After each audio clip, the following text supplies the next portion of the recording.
hech kimni qo'shmayman deb masjidni qurib, foydalarini ko'tarib devor bo'layotganda, haligi nimada turgan, tepada, taxtada turganida qo'lidagi keshasi pastga tushdi. Boshlaganida tush ko'rgan. Tushida jannatda bir shunaqa la'li vaqtdan bo'lgan qasr. Tepasiga yozib qo'yibdi. Falon qishloqning falon usta rashid ko'raman degani uchun deb qasrga yozib qo'ygan. Xursand bo'lib endi ishi boshlagan, bino ancha ko'tarilib qolgan, havozada turganda keshasi tushib ketgan. Keyin bir kishi o'tib ketayotgan ekan, birodasi teshani uzatib oling debdi. Teshani olgan, kechgacha ishlagan, kechqurun borib nuqtondan keyin damini olib yosa tushida, yana jannatda yuribdi, qarasa ikkita qasr, qasrda bitta qasr tushdi.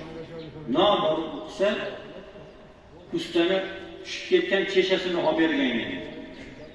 Shu ketgan keshani olib berganga shuncha agir bo'lgandan keyin buni ajrini endi hisob kitobi bo'lmaydi.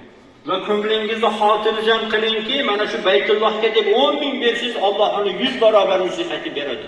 Pulingizga barakot beradi. Amin. Allohim